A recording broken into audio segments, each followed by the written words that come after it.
están? Soy Pablo Torres. Estamos atentos a lo que está pasando a esta hora también en el Congreso, donde se van a dar distintas discusiones en una semana que también va a ser bastante convulsionada en el Congreso Nacional, porque durante esta jornada una segunda acusación constitucional en contra de la exministra de la Corte Suprema, Ángela Vivanco, fue finalmente aprobada. Se iba a revisar durante esta jornada por la Cámara de Diputadas y Diputados y finalmente ya fue aprobada por el Pleno de la Sala para que así sea revisada por ahora el Senado, el que tiene que dirimir el futuro de la que fuese ministra de la Corte Suprema y ya expulsada, podríamos decirlo, del Pleno del máximo tribunal de nuestro país la semana pasada. 131 votos a favor y una abstención se acogió la admisibilidad de este libelo. En el oficialismo el debate estuvo marcado por las menciones al exministro del Interior, Andrés Chadwick,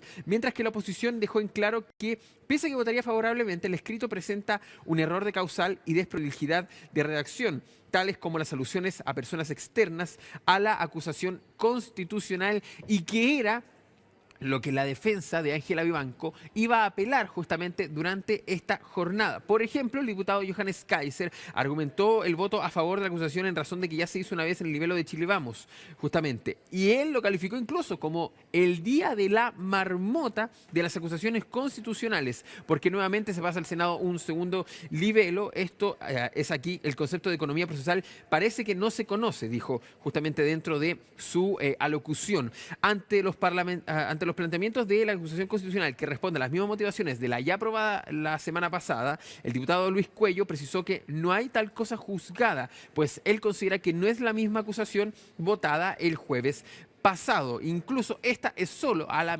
exministra de la Corte Suprema, Ángela Vivanco, a su conducta sin añadidos ajenos. Vamos a escuchar declaraciones de lo que fue también esta jornada, donde se iba a analizar esta segunda acusación constitucional en contra de Vivanco.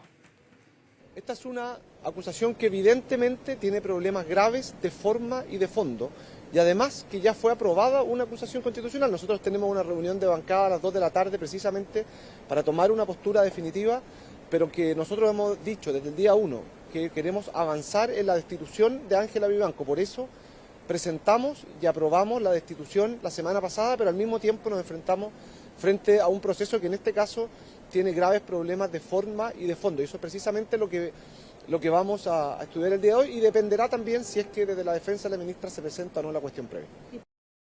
Valoramos la decisión de la Comisión Revisora, que plantea de forma unánime la aprobación del fondo de la acusación constitucional contra la ministra Vivanco. Lo que esperamos se vea reflejado en la votación en la sala por parte de la oposición, y así se contribuya a dar una señal clara para que este tipo de hechos que dañan al Poder Judicial no se vuelvan a repetir. No existe excusa para negarse a discutir el fondo y aprobar esta acusación, ya que esto refuerza lo ya obrado por la Corte Suprema y la decisión que debe tomar el propio Senado.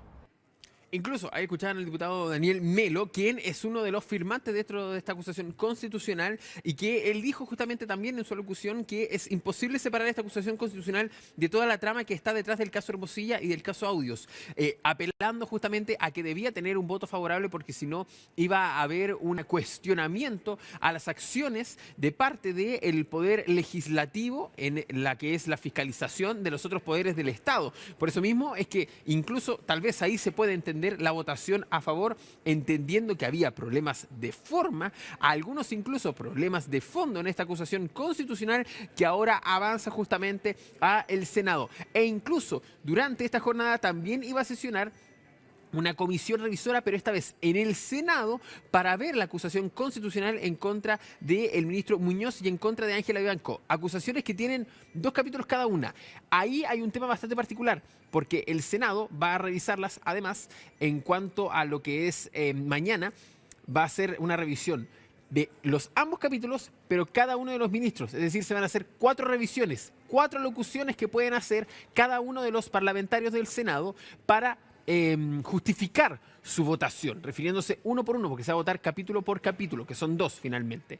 Por eso mismo es que esto podría demorar más, y hay una chance de que incluso el Senado ya con esto pueda aprobar una acusación constitucional contra un ministro y de rechazar también la otra acusación constitucional en contra del otro ministro. Vamos a seguir escuchando declaraciones de un tema que puede ser bastante importante, porque de seguir avanzando, además, por ejemplo, Sergio Muñoz y Ángela Vivanco podrían quedar inhabilitados por 5 años para ejercer cargos públicos.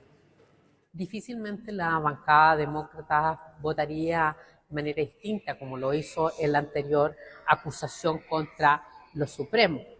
Por eso nosotros hoy día creemos que hay que dar señales claras en materia de no al tráfico de influencia, a la corrupción, a los hechos que se están investigando hoy día y por lo tanto rayar la cancha en adelante. Esto es una oportunidad para que el Poder Judicial y especialmente en este caso el Supremo pueda tener otros códigos, desde los ingresos hasta también el funcionamiento y formas de relacionarse entre otros poderes del Estado.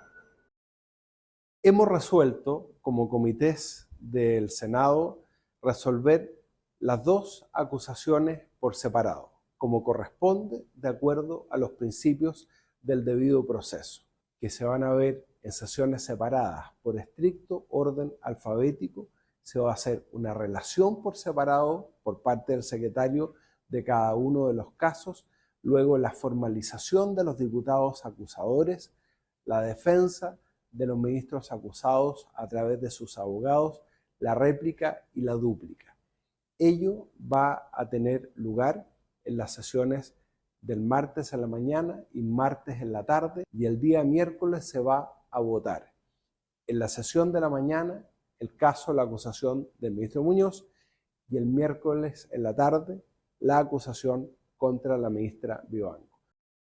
El senador Walker adelantó todo lo que les iba a contar justamente a continuación, para que también lo reiteramos. Mañana justamente se empieza a votar en el Senado las acusaciones constitucionales en contra de los ministros Sergio Muñoz y Ángela Vivanco. Y lo digo en ese orden porque así lo explicaba el senador Walker, va a hacer también la revisión por parte de la Cámara Alta. Mañana comienza a las 10 de la mañana, hay un receso justamente de media hora, o al menos así dice la agenda, 14:30 es cuando termina, 15 horas se sigue justamente con esta discusión y votación, y el día miércoles es cuando se va a revisar el libelo en contra de Ángela Vivanco. Atención, pueden tener resultados distintos, porque además, como también lo explicaba el senador Walker, las acusaciones cuentan con 2 capítulos, por ende cada capítulo va a ser revisado y votado por separado.